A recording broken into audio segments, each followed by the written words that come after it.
Did you know, on July 30th, 2016, Skydiver Luke Aikins made history when he jumped from 25,000 feet out of an airplane without a parachute into a net on the ground, which set a new world record.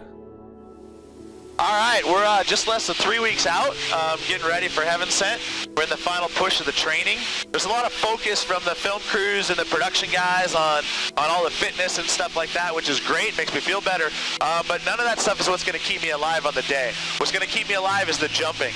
Just repetitive practice, practice, practice. If I miss this target, it doesn't matter how good a shape you're in or any of this other stuff that happens. So hitting the target is the most important thing. Accuracy, accuracy, accuracy. Fighting the wind, countering the wind, all that stuff. The next thing is that rollover. I need to roll over about 200 feet. I'm going to be going about 120 miles an hour, and roughly 1 second before I impact, I want to flip to my back and land real nice. It's different than a stunt roll. I have to fly my body around. Now apparently, this was a big story at the time. It was even aired live on TV with the name of the show called Heaven Sent. But personally, I've never heard of it before. I just happened to come across his YouTube channel with videos of the jump. But before I show you the jump, let's quickly talk about who Luke Aikins is and how he prepared for the jump. Luke, who was 42 at the time of the jump, is a third-generation skydiver who has been skydiving since the age of 16 and has deployed a parachute more than 18,000 times over the course of his skydiving and base jumping career. Luke Aikins is also a safety and training advisor for the United States Parachute Association, where he provides advanced skydiving training to elite military special forces. So I think it's safe to say he is more than qualified to know the risks associated with such a jump. Luke spent 2 years preparing for this jump, 1.5 years of planning, and 6 months of straight training. And Luke told me they never once jumped from a plane into the net until the day they did this one and only jump. Now just to be clear, when Luke jumped from the plane, all he had was a GPS, a communication device, and an oxygen tank. What he didn't have was a parachute, a wingsuit, or anything else that might help him stop or slow his descent. After jumping out of the Cessna airplane at 25,000 feet, Luke quickly reached a terminal velocity of 120 miles per hour.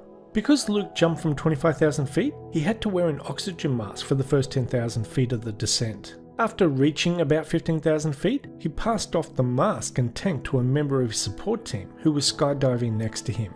Using his GPS and only the air currents around him, he lined up his fall to the center of a specialized 100 by 100 foot net, which was designed to stop Luke's fall as softly as if you were standing on a trampoline and merely dropped onto your back.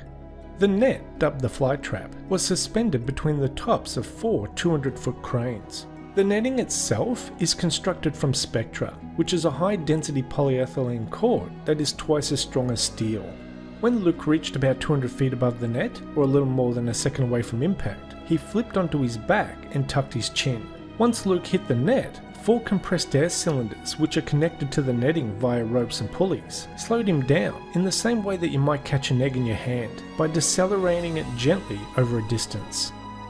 The total time from jumping from the plane to hitting the net took about 2 minutes. But when you were falling from 25,000 feet into a small net you can't even see from 25,000 feet, I bet it felt like a lifetime. Luke Aikins set a new world record performing this jump, and I bet you that's one world record that won't be beaten anytime soon. Anyway, that's the end of this video. Thanks for watching, and we'll see you next time. Bye bye.